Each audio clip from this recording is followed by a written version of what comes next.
So this morning, I have a customer who's been messaging me back and forth. They purchased a diamond online somewhere.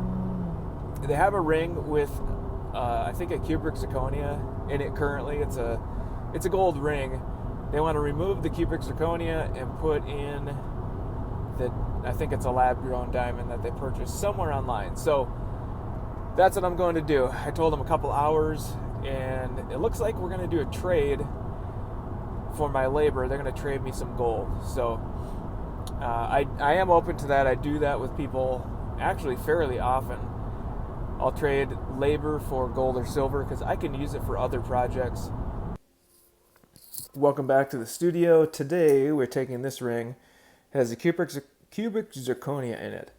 We're going to remove this, and the customer purchased this lab-grown diamond, same size. So we're going to put lab-grown diamond in here, but she wants these three rings separated. So this is a soldered set. So the first thing we're going to do is remove the cubic zirconia, so we don't have to worry about that.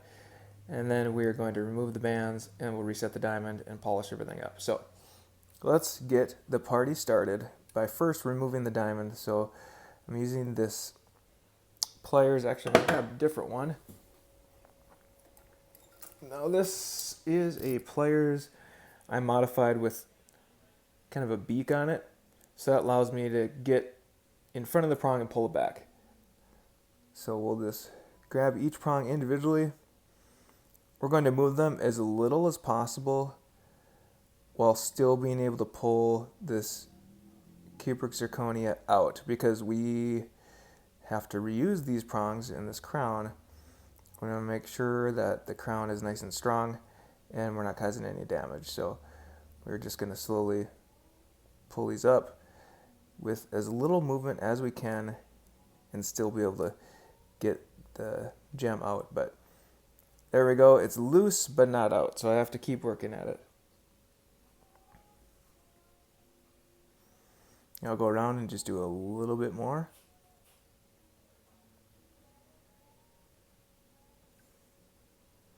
And I'm trying to do it evenly on all the prongs. It just makes it easier for resetting if everything is the same. Like I said, I don't want to overbend these, because as you know, if you bend metal back and forth, it weakens it and you have problems. So we are pretty close here. Looks like I need to work at it a little more. The prongs are pulled back enough now, and I'm going to apply a little pressure here. And there we go. Cubic zirconia removed. And there we have our ring with no gem in the middle. Now, per customer request, we're going to remove the bands from each other. First, we need to dip it in our mild quail egg juice, as we do in every situation where we are going to be using a torch. So there is our ring, and there we go. We just lit the quail egg juice on fire. Next, we can start heating the ring and remove the bands from one another. I'm going to try to heat this kind of evenly throughout. We basically want the whole ring to kind of warm up so the solder will flow all at the same time. And I'm going to try to take one band off at a time. And it may or may not work. I just have to be careful. I have to heat it up slowly. And when I see the band, the solder starting to flow, I know that I'm getting close, and I don't want to heat it up too much more than that. If they don't come apart, I'll have to saw the solder joints to get the bands apart. Okay, so I'm dragging my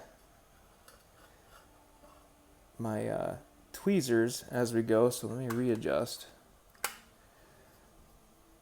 Let's try it like that and see what happens.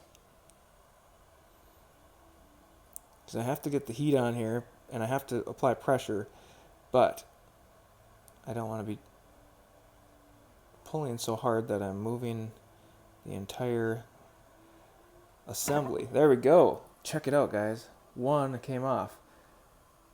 Yes, that's what we want to see. Nice and clean like that. Came right off. Now I'm going to do the others.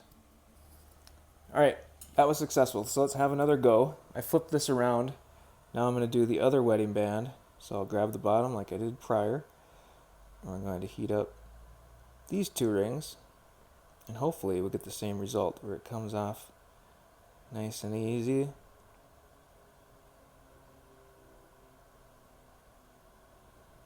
So we're just slowly working the flame across.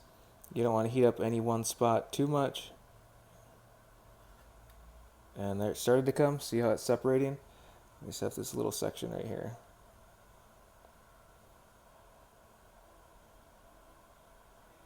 There we go. Removed successfully. Back at the bench. So here's our engagement ring, the two wedding bands. As you can see, there's a bunch of solder. So we're going to have to clean that up with some sandpaper, polishing wheels, etc. And this one, we're going to go ahead and set this lab-grown diamond. And then, we'll push the prongs over. We'll have some cleanup to do on that. And at the same time, we'll clean up the rest of the ring from the solder that is on the edge of this one. So that's what is next. Here we go. This is the lab-grown diamond that she supplied. So let's take it out of its little container. And we're going to drop it in there. I'm going to do this under the microscope, so I'm going to realign my phone. Okay. Oh yeah, it slides right in there. Very nice. Very nicely.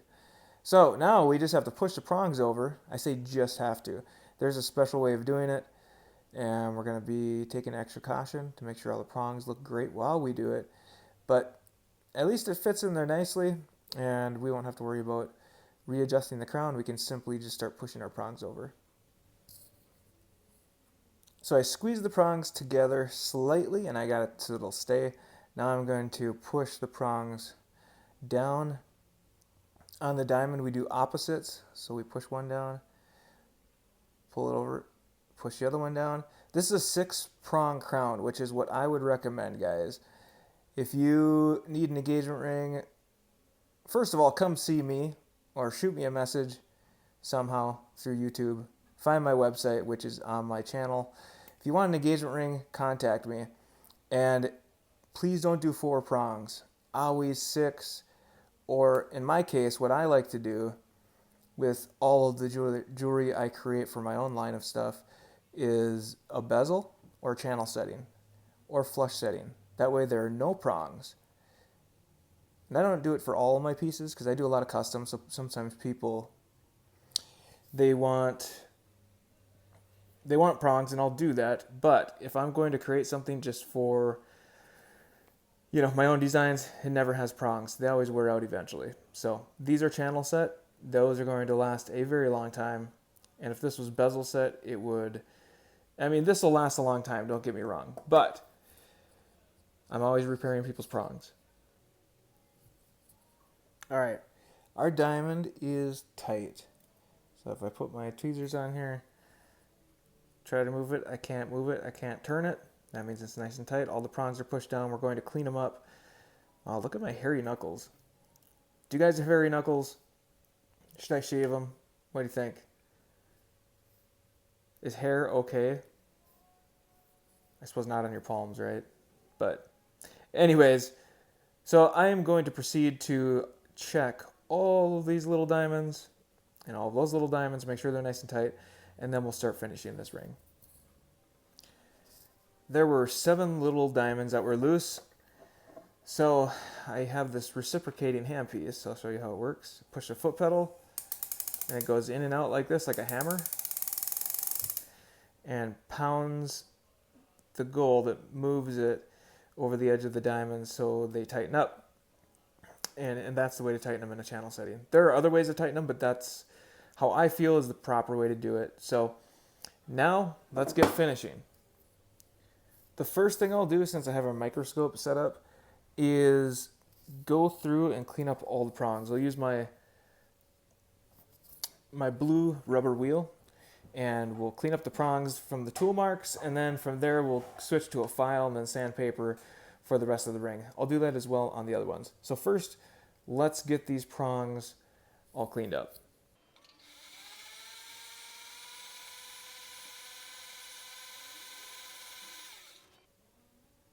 Now that we have our prongs done and our diamonds tightened up, we're going to go ahead and file this excess solder off. We're going to use our handy dandy barrette file and just make sure we got a nice and smooth edge on our ring. Right there. Flip it over to the other side, because remember there were 2 bands soldered on this, one on each side, so there is solder on both sides. So I already did the inside of this off camera with a 400 grit sandpaper. Now I'm using a file on top, and we'll hit the top also, because there is a little excess solder that flowed here too. So we'll get that cleaned up. If you made it this far in the video, thank you for watching. Did you guys follow Whistle and Diesel at all? And his fiasco with the state of Tennessee trying to frame him for tax evasion. It's pretty wild. I appreciate the guy. He's awesome and transparent, and seems like a really good dude, actually. And I do not think that he did anything wrong, my personal opinion. But anyway, there we go. Now we're going to do that to all these rings. I won't bore you with watching me do it, but each of these side rings, same thing has to be done. I'm just running through the process of, I did a file, now I did 400 grit, now I'm doing 600 grit. I have lots of other videos showing this after sizing a ring, so that's kind of the same process. But I just wanted to take you guys along on the ride for this ring, because it's kind of a unique request to remove a gem that's already fixed in the setting and to put a different one in that the customer brought in. So I'm not supplying anything, I'm just simply doing the work, doing the labor. And this customer wants to trade for some gold and silver that they have, some expired jewelry, I'll call it, things they don't wear anymore. Kink chains, you know. So basically I can just give them the value that I receive from a refiner. I pass that along to my customer and we do a trade. So that way I have the material for future projects if I need it, or I can hang on to it, or I can send it to the refiner. I have options when I have the material in hand, which is kind of nice. We're doing our final cleanup with this blue wheel. That way I can get in all the little nooks and crannies with the rubber wheel versus the sandpaper discs, the sandpaper sticks. I can't necessarily get in the contoured places. So the blue wheel for that. And then we'll be on to our final polish just after this is finished.